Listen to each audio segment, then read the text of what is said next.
Dengan apa ku dapat naik ke gunung Tuhan? Rinduku bertemu denganmu. Dengan hati yang murni, tangan yang bersih, ku naik ke atas gunung kudus Tuhan. Dengan apa ku dapat naik ke gunung Tuhan? Rinduku bertemu denganmu. Dengan hati yang murni, tangan yang bersih, ku naik ke atas gunung kudus Tuhan. Walau gelombang badai menerpaku, kan tetap berdiri tegak memandang wajah-Mu Tuhan. Takkan ku serahkan hidup kepada dunia ini. Setia selesaikan pertandingan.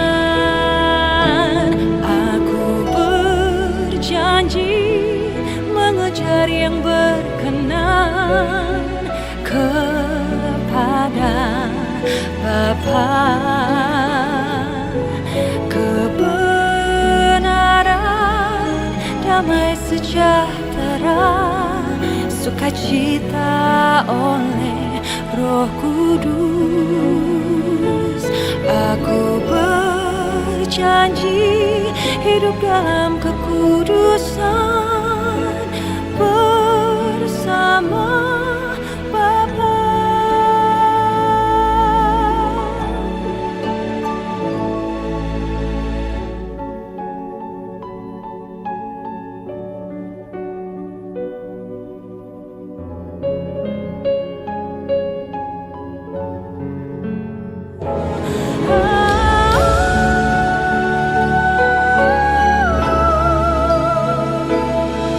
Setia melayani perasaan Bapa.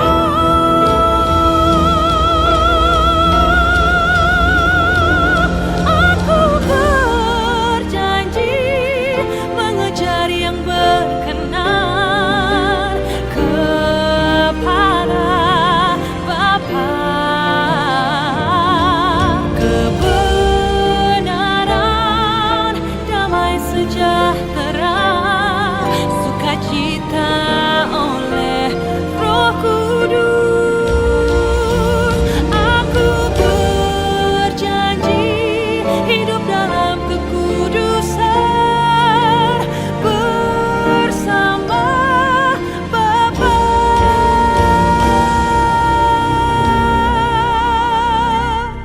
Setia melayani perasaan Bapa.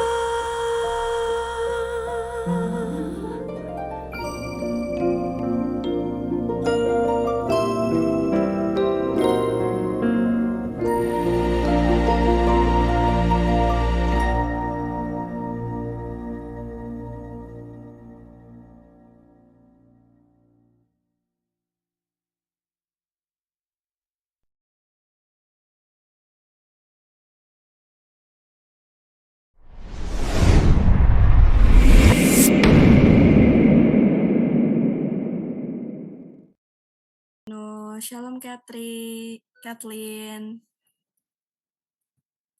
Shalom. Oke, sembari nunggu teman-teman yang lainnya, kita mulai aja ya teman-teman. Mari kita berdoa. Bapa, kami mengucap syukur kami dapat bergabung kembali ya Tuhan dalam Zoom KKS Winner ini. Recording in progress. Lagi kami akan mendengarkan firman-Mu melalui Kak Kathleen ya Tuhan.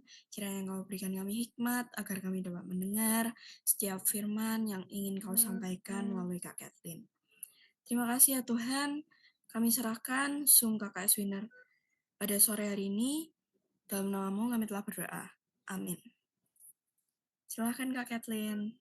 Thank you, Kak Retno. Jadi, topik hari ini, bentar, saya share screen dulu.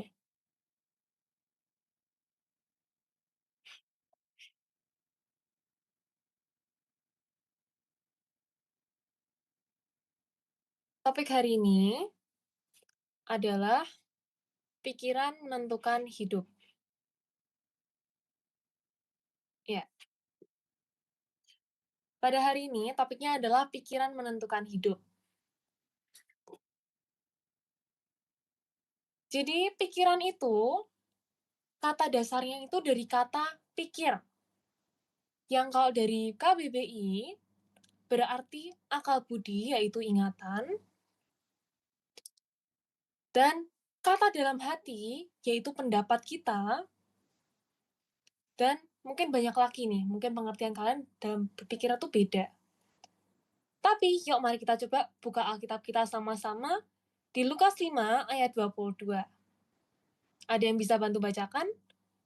Ada di PowerPoint-nya. Lukas 5 ayat 22.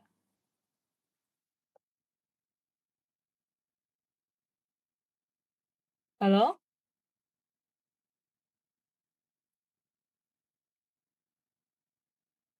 Oke, langsung aja.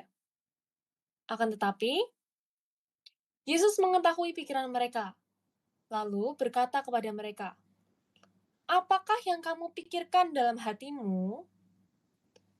Berarti akurat nih ya, yang poin nomor 2 di KBBI ini. Kata dalam hati. Berarti pikiran sama hati kita tuh nyambung, guys. Lanjut. Pikiran itu mempengaruhi 4 hal dalam hidup kita. Yaitu nomor 1 ada perasaan, nomor 2 ada perilaku, 3 itu ada perspektif, dan yang terakhir ada performa. Pikiran kita merupakan magnet dari sekeliling kita. Misalnya nih, kita sehari-hari mikirnya pikiran negatif, otomatis yang akan datang ke hidup kita juga adalah hal-hal negatif. Kan kayak magnet, misalnya kita ambil nih magnet di kulkas, kita dekatkan ke sesuatu yang metalik, otomatis magnet itu akan menarik hal metalik tersebut untuk mendekat. Demikian juga pikiran kita. Kalau kita memikirkan hal-hal yang positif, otomatis yang akan mendekati kita juga adalah hal-hal positif. Tapi, kalau kita yang pikirkan itu adalah hal-hal negatif terus, otomatis hidupmu akan dipenuhi hal-hal negatif. Kita baca sama-sama di Ayub 3 ayat 25. Ayub 3 ayat 25. Karena yang kutakutkan, itulah yang menimpa aku. Dan yang kucemaskan, itulah yang mendatangi aku. Coba, kenapa sih dibilang yang kita takutin malah datang? Padahal kan kalau doa kita semoga yang kita takutkan tuh nggak terjadi gitu. Kan pastinya nggak ada yang mau. Misalnya, waktu akhir-akhir minggu, ini minggu ujian gitu.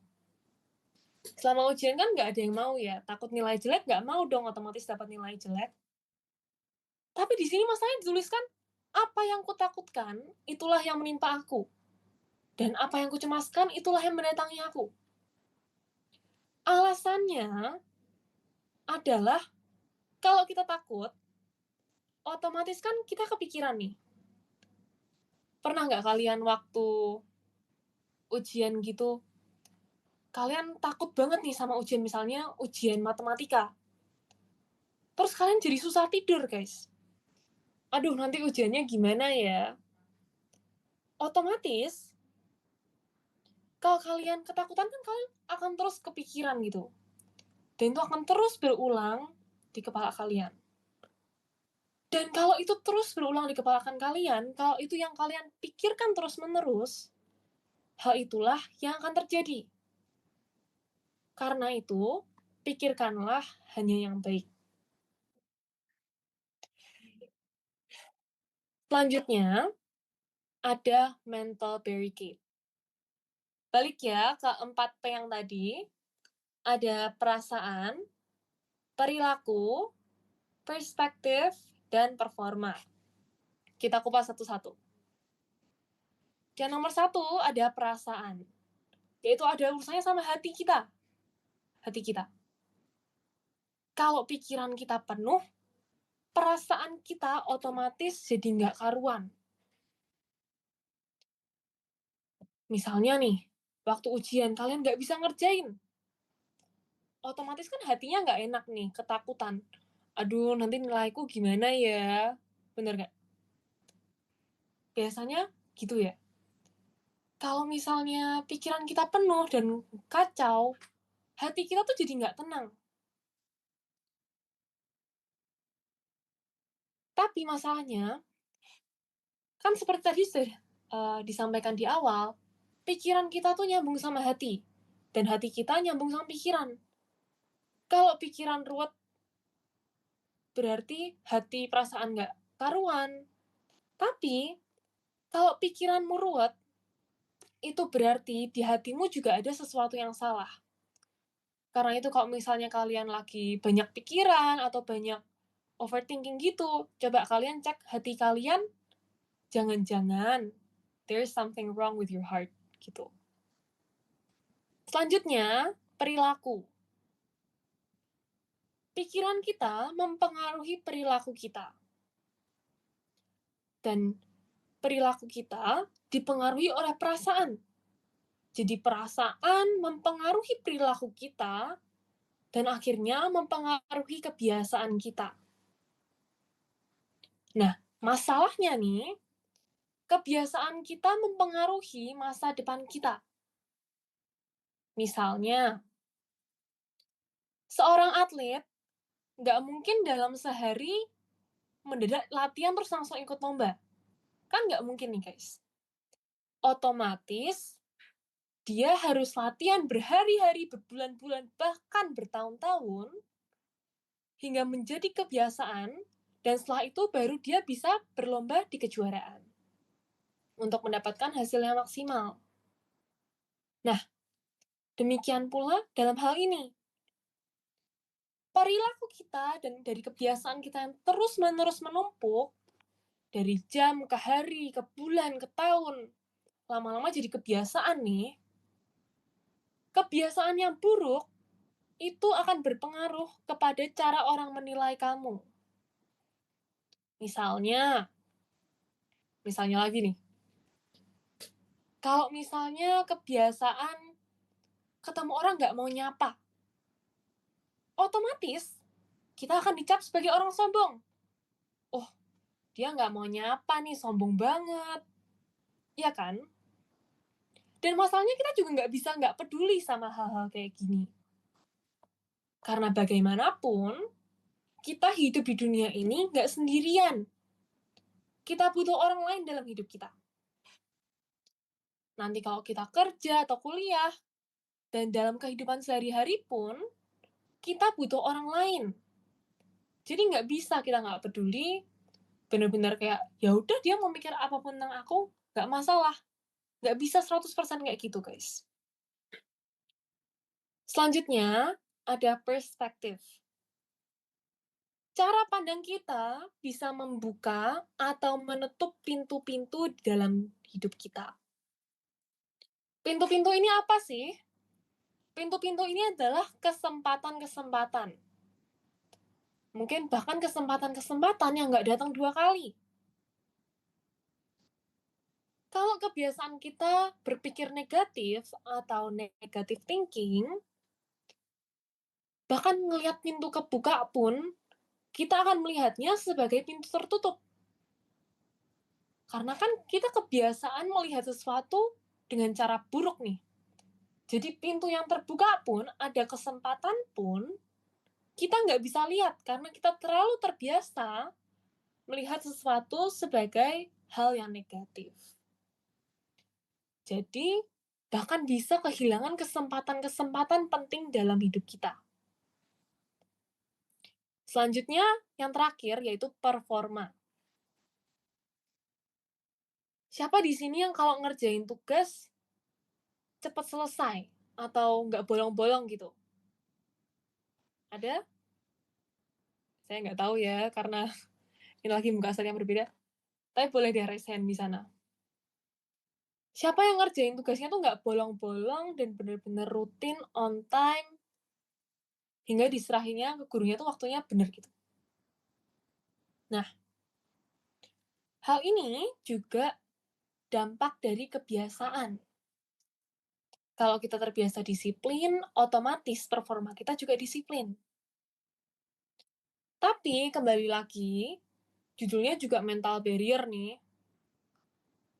Kalau pikiran kita terlalu penuh, kerja kita juga nggak bisa efisien.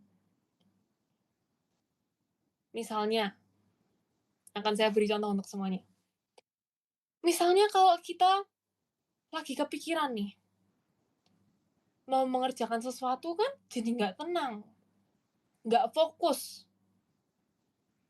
Terus yang itu juga ada kesehatan nih. Zaman sekarang makin banyak orang yang punya penyakit-penyakit oleh karena pikiran. Baik itu stress, anxiety, bahkan ke penyakit-penyakit kesehatan yang serius. Kayak sakit kepala, sakit mah, bahkan gangguan jantung. Itu awalnya tuh dari pikiran, guys.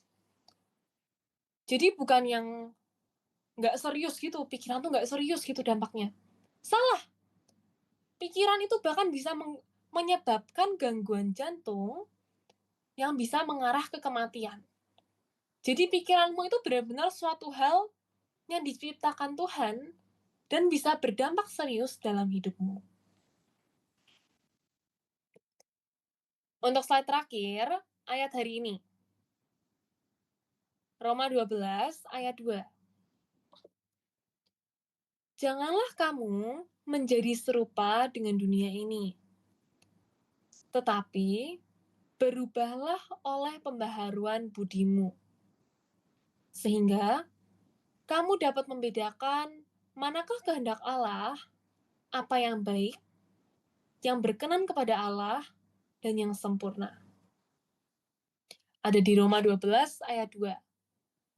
Nah, di sini kan ada kata-kata yang kakak highlight nih, pakai merah gitu. Ada yang tahu nggak budi itu apa? Bukan nama orang ya, ada tahu nggak budi itu apa artinya? Boleh searching Google, boleh lihat yang lain-lain kok. Apa sih arti dari budi? Bisa ada yang tolong jawab? Open microphone dong.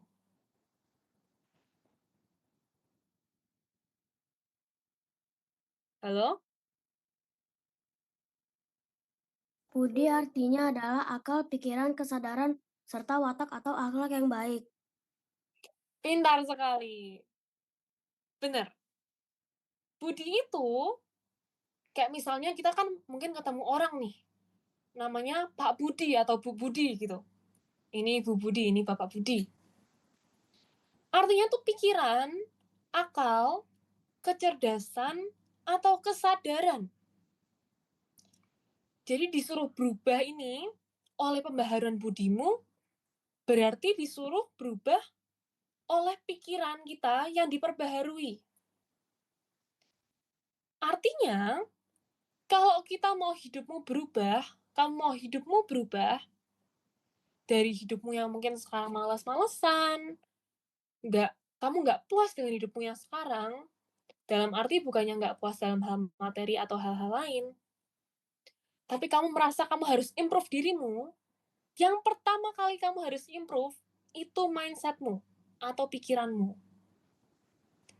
Minta sama Tuhan, agar pikiran Kristus yang masuk, jangan pikiran lain. Karena, misalnya stres-stres gitu, overthinking itu, berarti kamu masih pakai pikiranmu sendiri, bukan pikiran Kristus. Karena pikiran Kristus otomatis mendatangkan sukacita, kebenaran, dan damai sejahtera. Mana ada coba? Stres bikin damai sejahtera. Otomatis yang stres-stres kan bukan pikiran Kristus. Jadi minta pikiran Kristus masuk ke dalam pikiranmu. Yuk, mari kita katakan sama-sama. Nggak open microphone, nggak apa-apa deh. Tuhan, tolong masukkan pikiran Kristus ke dalam pikiranku, Tuhan. Kiranya pikiranmu hanyalah satu-satunya yang menjadi sumber pikirku, dan biar cara berpikirku sesuai dengan cara berpikirmu. Sudah? Lanjut.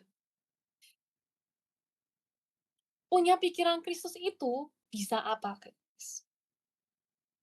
Di sini tertulis, janganlah kamu menjadi serupa dengan dunia ini, tetapi berubahlah oleh pembaharuan budimu. Udah ya tadi, berubahnya tuh mindset dulu nih, pembaharuan mindset menggunakan pikiran Kristus.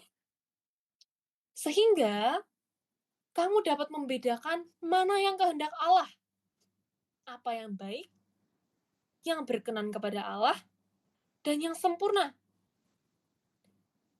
Kalau kita bisa melakukan kehendak Kristus, punya pikiran Kristus, berarti kita juga bisa melakukan kehendak Bapa. Karena Bapa, Putra, yaitu Kristus, dan Roh Kudus adalah satu. Jadi otomatis pikiran Kristus itu juga sama dengan pikiran Bapa. Coba kalian bayangin lagi. Misalnya kalian kerja di suatu perusahaan, kira-kira kalau kalian melakukan persis sesuai dengan yang bosnya mau, bosnya seneng nggak? Pastinya bosnya seneng ya. Dan kalau bosnya seneng, yang dapat benefits-nya, kita sendiri yang dapat benefits-nya. Karena bosnya puas dengan hasil kerja kita. Nah, kalau kita punya pikiran Kristus, kita bisa melakukan kehendak Bapa, kita menyenangkan hati Bapa. Dan hasil dari menyenangkan hati Bapa adalah satu, kita bisa masuk surga. Dua, kita hidup di dunia ini penuh berkelimpahan. Nggak ada yang sedih, nggak ada yang kesusahan gitu. Kita hidupnya penuh berkelimpahan. Asal kita bisa melakukan kehendak Bapa. Terus selanjutnya, apa yang baik, apa yang berkenan kepada Allah, dan apa yang sempurna. Coba kita lihat di share screen ini. Di bawah ini kan ada skala nih. Dari yang paling bawah, yang tengah, dan yang paling atas. Coba, yang mana yang baik, yang mana yang berkenan, yang mana yang sempurna? Boleh ada yang menjawab? Dari antara tiga ini aja.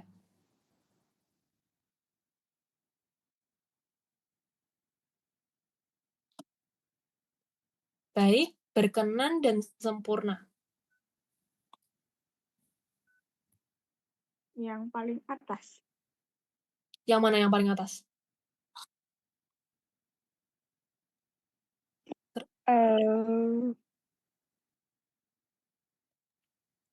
Yang tinggi sendiri itu.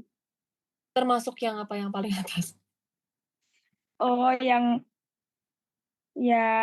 berkenan kepada Allah, yang baik dan yang sempurna. Bukan nih, yang mana yang baik, yang mana yang berkenan? Oke, terima kasih atas jawabannya. Langsung saya jelaskan aja. Jadi, ketiga ini itu ada tingkatannya. Kamu mau baik, mau berkenan, atau sempurna. Yang baik itu yang paling bawah ini.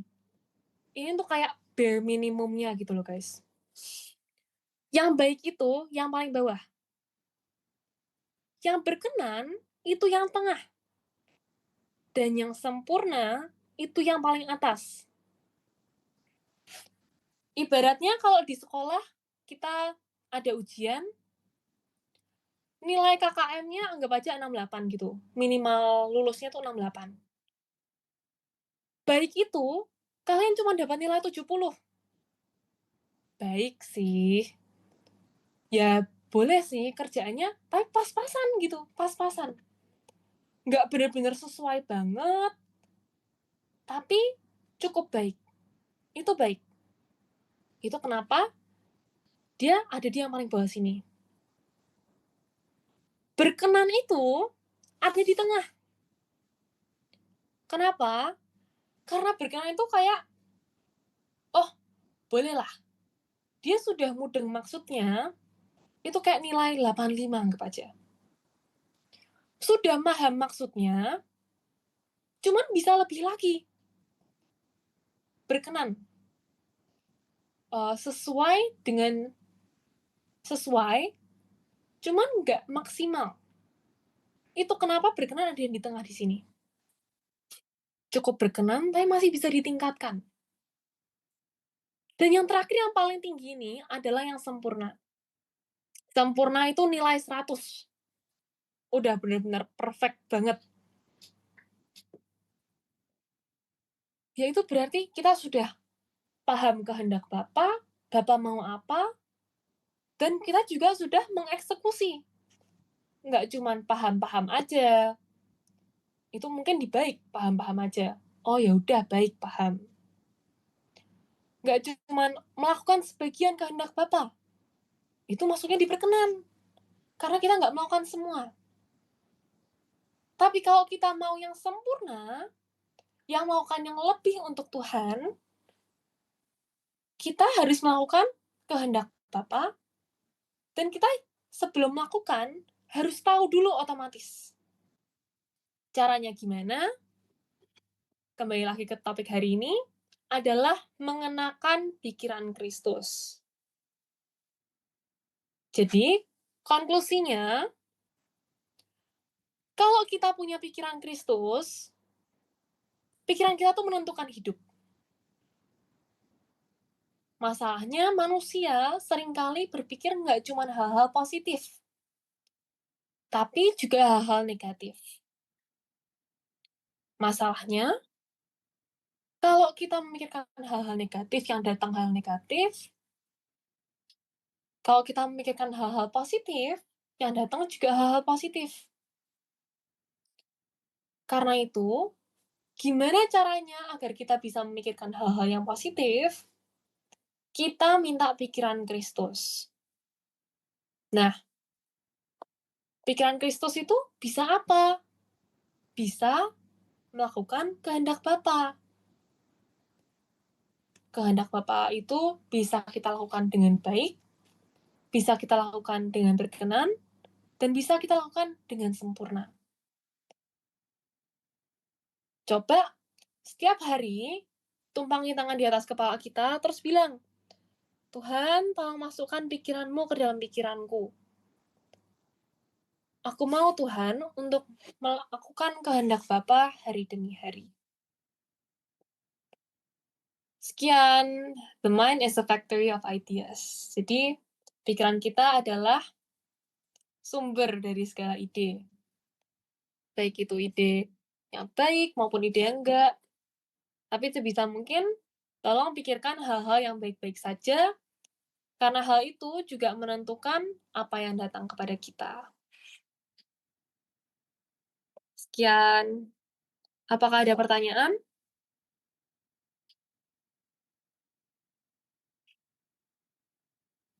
Wah, terima kasih Kak Kathleen. Kita hari ini belajar banyak tentang firman Tuhan ya teman-teman. Nah, teman-teman mungkin ada yang mau sharing atau mungkin mau bertanya. Kalau semisal udah jelas, minta tolong kasih reaction jempol dong.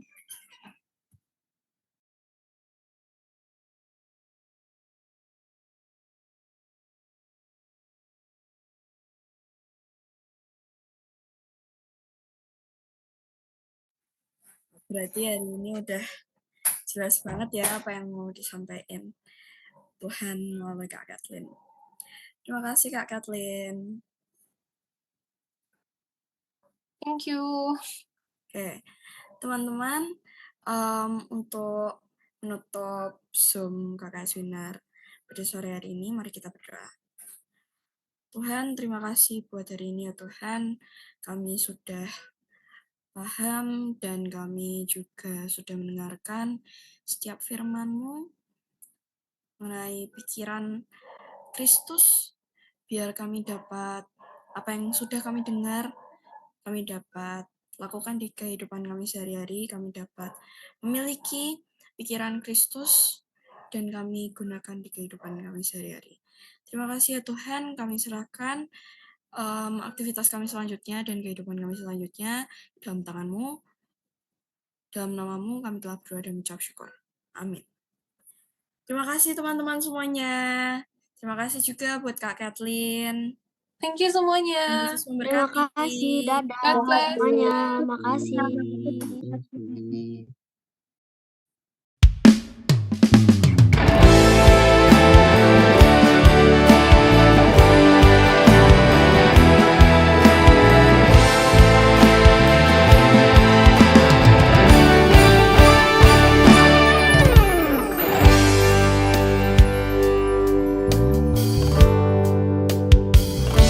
Ojo krungu suarane liya, ojo gelem diapusi setan. Dengarkan saja firman Tuhan.